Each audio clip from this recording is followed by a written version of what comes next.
into the elements of mens rea. So let's look at the elements of mens rea, right? And what are the general elements of mens rea? What are the components of mens rea that we know? First, tell me what mens rea is again. What does mens rea speak to? Guilty mind. Guilty mind. And what are the elements of mens rea? Intent. Intention, restlessness, and Restlessness. negligence.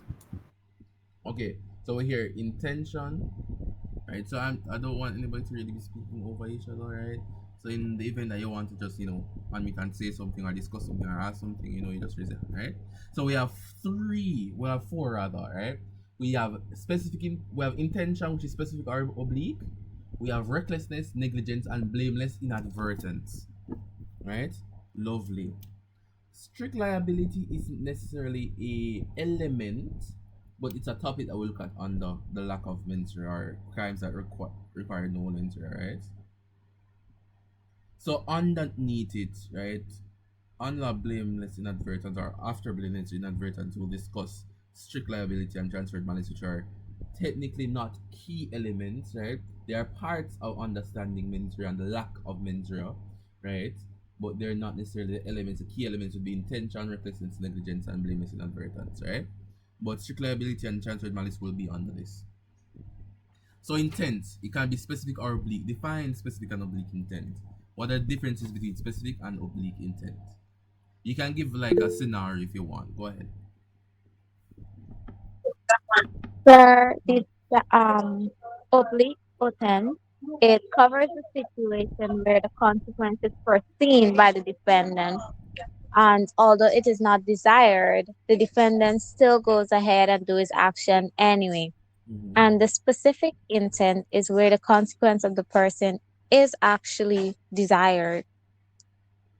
Okay. So looking at this, the same intention now, right? But what is desired intention, what is non-desired intention, what is specific and what is non-specific, or what is specific and oblique. So specific intent would have been, let's say, I want to hurt this person. I am going to stab this person, and I do stab this person. That is specific intent. I specify that I want to specifically do with this, and I do it, right? And that was my intention. That was my complete understanding that this is the state of affairs I want to bring about. But oblique now is where I have an intention to cause some harm, let's say that, right? But, right, it is creating a state of affairs, or it is done in such a way in which I did not intend for it to occur like that, right? But it is still a part of my intention. Let's say that there's a, a terrorist, right, on a plane, right? Let's say that you want to get rid of this one specific person on a plane, right? So your specific intent is to kill that one specific person, right? That is what's happening there, right? But you're on a plane and you're going to blow up the entire plane. So there's a reasonable suspicion for the foreseeability that you could have been hurting everybody else on that plane. So you have specific intent to hurt the target, but an oblique intent to hurt the other members of the plane, on the passengers on the plane, right? So that is it, right? So specific intent occurs when there is a specific outcome that you want, right? An oblique intent occurs when where there is intention, right? But the what occurs is not necessarily specifically what you wanted to occur, right? So you have things that you have other persons being affected by your intention. That would be oblique intention. Other persons that you did not foresee, right? Or that could have been foreseen, right? That were harmed by your specific intention. That would have been oblique intent. But specific intention would have spoken into the fact that only what you wanted to be the outcome would have been meted out, right? So we're looking at specific invent. We're looking at the conscious desire right here. So there's a conscious desire or purpose to achieve a particular result through one's actions. Right? We're looking at that. An oblique intent would have been secondary or indirect intent, you could call it those as well, where it occurs when a person foresees the possible consequences of their actions but does not necessarily desire those consequences. Despite not aiming for a specific outcome, they are aware that it may occur as a result of their actions. So you have foreseeable consequences. That is where oblique intent comes from. The defendant is aware that a particular outcome is likely to occur through their actions, right? Even though it is not their primary goal. So yet again, let's go back to the plane bombing situation, right? Your specific outcome is hurt this one individual, but it can be foreseen that if you broke the entire plane, right, it can be foreseen that that hurting the other passengers on the plane will be foreseeable consequences. So that would have been oblique intent, right? So crimes of specific intent would have been things like murder, burglary, robbery, forgery, and solicitation. Crimes of specific are what called basic intent, right? Crimes of oblique intent would have been arson, manslaughter, depraved heart murder, right? Drug trafficking, assault, those type of things have been examples of crimes of oblique intent, right? Hopefully understand the two forms of intention. Because we're going to go into cases now which we must use our two forms of intention to understand them. All right? Any questions before we go into the case law?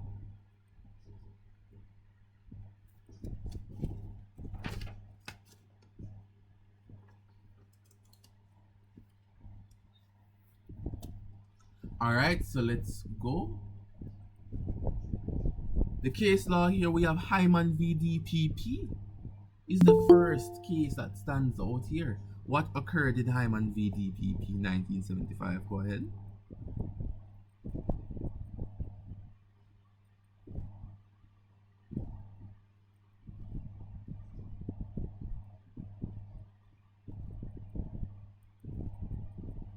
Sir, is this the case where the defendant, she was jealous of her ex-boyfriend's fiance, so she threw petrol or something like that in her news? Okay, that is the case. Yes. So Mrs. Brown was basically a current lover of Mr. Jones, was the appellant, right? Looking at that.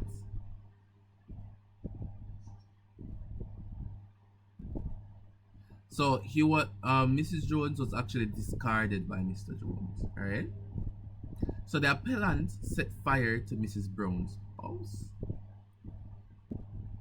Right? The appellant was discarded, right? So Mrs. Brown was the current lover of Mr. Jones, right? But the appellant would have been one of the past lovers or the past spouses or something like that of Mr. Jones, right? Them now, right? They took it into their hands to set fire to Mrs. Brown's dwelling, right, by pouring half a gallon of petrol through the letterbox and igniting it with a newspaper and a match, right? While asleep in the home, Mrs. Brown and her three children were actually sleeping in the home, right? Mrs. Brown and one child escaped through the window, and the two other children were burnt to death, right? So they were asphyxiated by the fumes generated by the fire, right? And they I think once so they that caused the death, right? So the appellant's motive was jealousy, right? So looking at that, her account of the fire was that she started it only with the intention of frightening Mrs. Brown. So notice that the specific intention was to frighten Mrs. Brown and causing her to leave the neighborhood, right? The specific intent of the charge, right? We're looking at that, right? So she did not intend the cause or the death or any type of grievous bodily harm. The specific intent of the charge of murder, which she faced. So looking at that, she did not have any intention, right, to actually kill.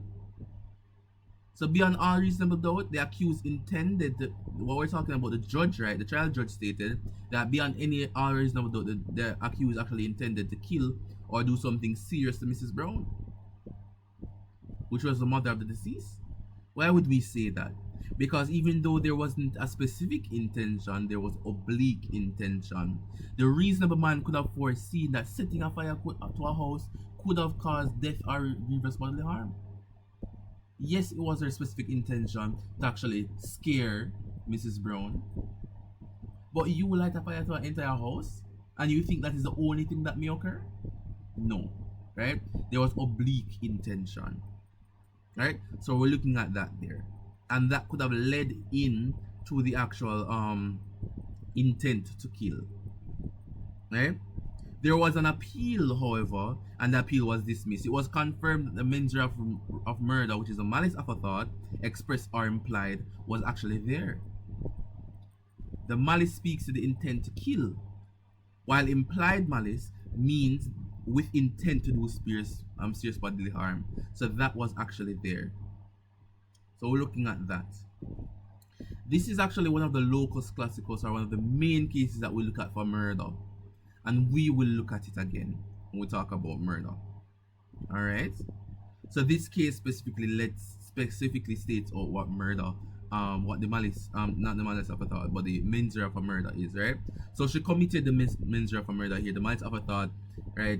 We know that malice of a thought speaks to a state of mind in which there is knowledge that the act could have caused some amount of death, or because of our oblique intention, the reasonable man would have known that this could have caused death, right, or any type of harm. Looking at that, or by a wish that he could that may cause, but that may not be caused, right? So by a wish that the harm may not be caused, meaning that the reasonable man would have seen that harm could have been caused, right? And by a slim chance, harm couldn't be caused. So there was a prevalent chance, a huge chance, right? Almost 100% probability that harm could have been caused, right? And we're looking at that in the case. Okay, so we're looking at the specific intent. The specific intent was that she tried to scare Mrs. Brown to leaving the neighborhood, but the oblique intent, because of the state of affairs that could be foreseeable, right, was to intend to kill or to harm, right, the persons who lived within the dwelling, right? And what we look at now is specific intent and oblique intent across the trilogy of the trilogy of locus classici, right? Which includes R.V. Maloney, R.V. Hancock and Shankland, and Nedrick V.R. So these cases are important, right?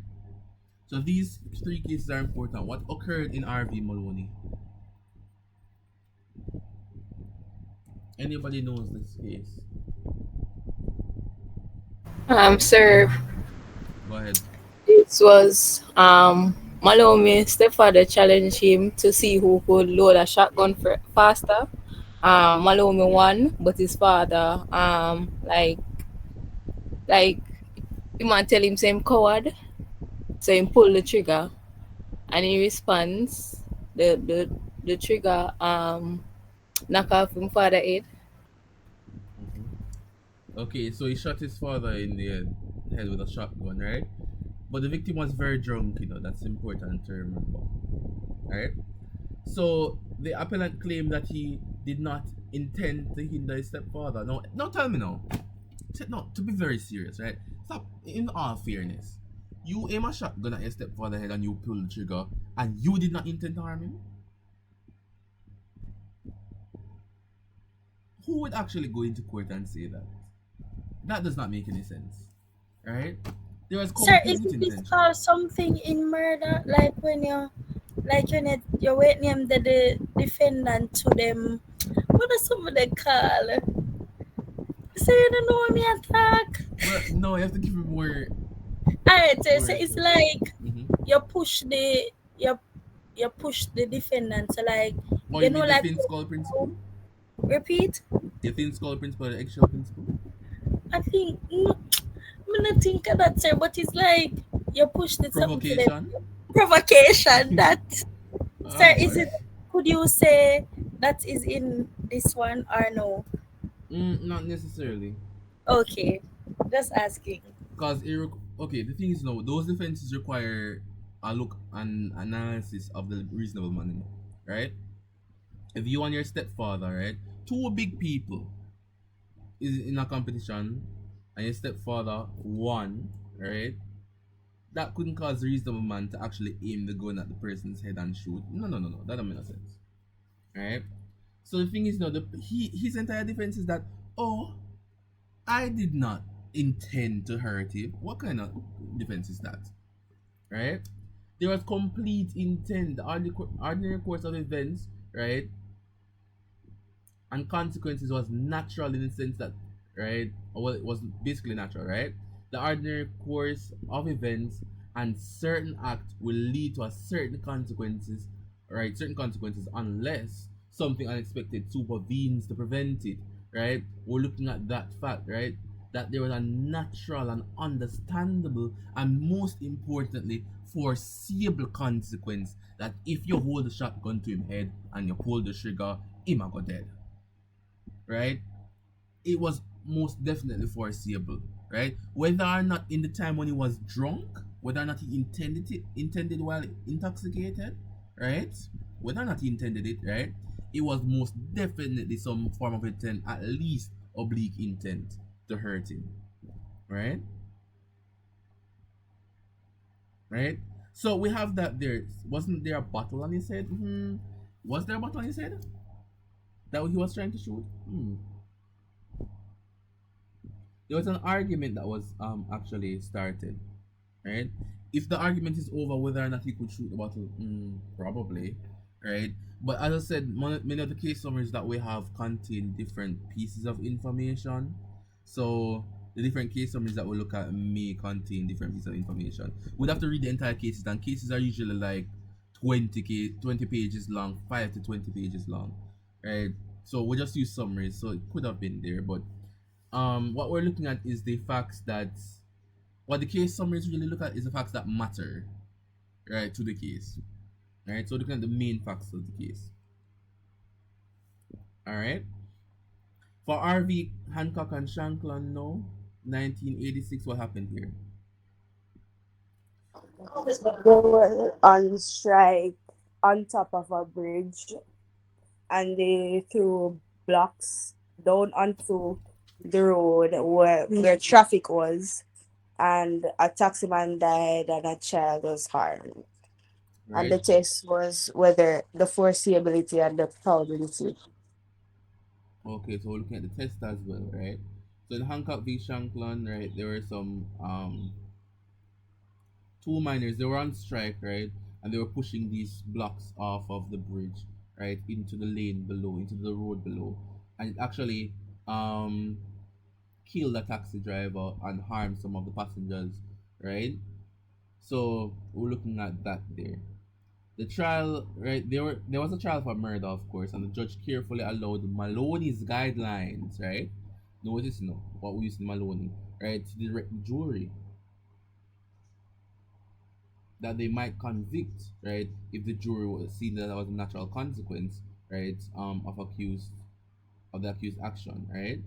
What we're looking at here now, is that the guidelines were defective, right. Remember what was happening here? They said it was too narrow, right? And using the Maloney guidelines, remember that judge, the judge carefully followed Maloney's guidelines and directed the jury that they might convict if the jury was not natural, was if the injury rather was not naturally a consequence of the accused action, right? The guideline was completely defective. The jury must be directed that they can only convict of murder if the injury was a direct consequence of a moral certainty or overwhelming probability to the accused action. Right? What are we looking at here now? The conviction was quashed because the guidelines given by the judge was defective. What are we looking at here now? From module 1, what are we looking at here now? The conviction was quashed, right? The case was overturned. There was an issue with the guidelines of the case. Remember the duty of the judge, the duty of the magistrate, right? To direct the jury on all matters. You can't just use the Maloney guidelines alone, right? And the Maloney guidelines were completely defective. The guidelines were defective that the judge gave them. Therefore, this has to be quashed. Remember these things from module 1, we're using all the concepts, right? What happened in Nedrick VR now?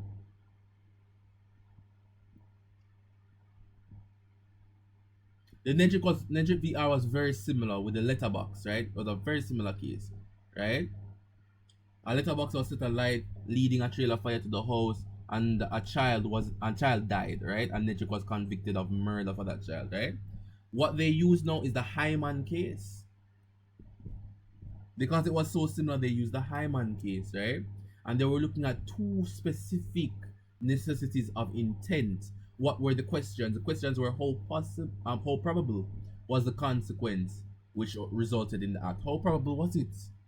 Right? And did he foresee that consequence? Those are the two things that we must ask, right?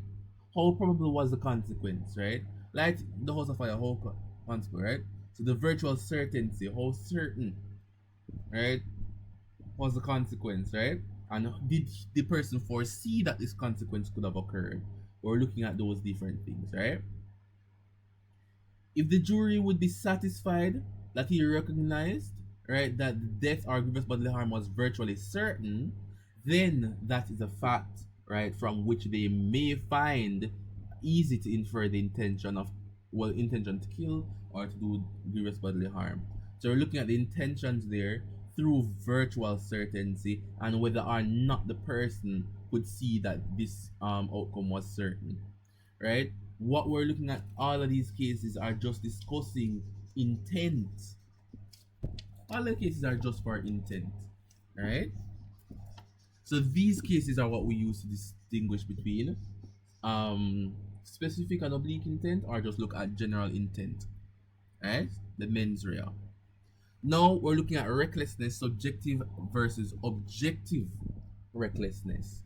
Now, can somebody tell me what is recklessness here? What is recklessness? And could you tell me between the difference between subjective and objective?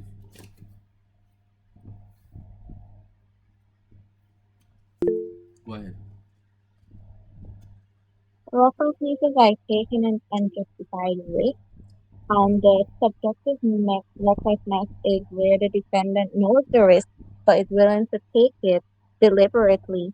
And objective recklessness is that the risk must the risk is obvious to a reasonable man, Mm-hmm. and that reasonable man would have realized that that is what he had thought of it. That was his intention. Okay, lovely. We're taking a risk, right? That if viewed through the scope or the eyes of a reasonable man would have been unnecessary. We're looking at that. So it involves a conscious disregard of substantial or of a substantial or an unjustifiable risk. We're taking these unjustifiable risks, right? We're looking at conscious disregard.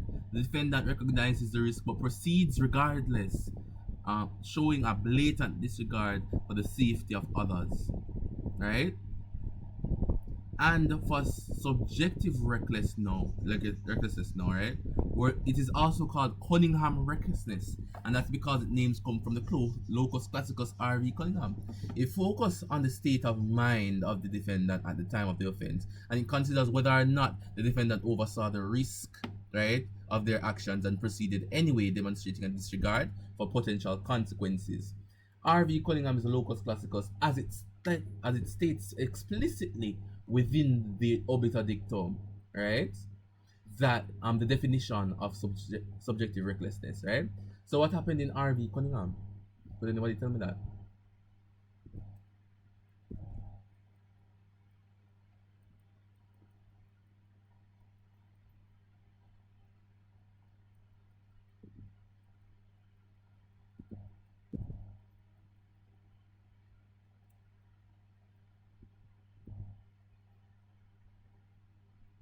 So what happened with Cunningham, right? The defendant would have tore a gas meter from the wall of a cellar of an unoccupied house in order to steal money from it, right? He left the gas gushing out, and as a result, it seeped into a neighboring house, endangering the virtual complainant's life, right? Cunningham was convicted rather, of maliciously administering a noxious thing so as to endanger life. The judge at first instance misdirected the jury, right? That malicious meant wicked, right? So first, look at that, right? So in first instance, right, the court of first instance that they went to, which is usually a magistrate's court, right? The judge would have misdirected the jury, stating that malicious meant wicked, right? So that was completely left out, right? That was per incuriam, an issue within the case, right? So we're looking at that issue there. Then he appealed because of that. His conviction was completely quashed, and the court laid out the two essential elements to determine subjective recklessness, right? What are the two elements that we use to determine subjective recklessness? Anyone? The two elements.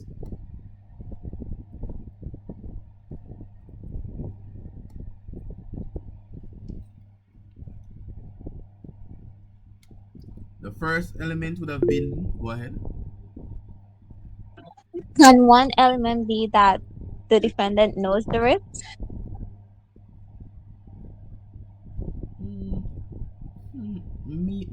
In what way?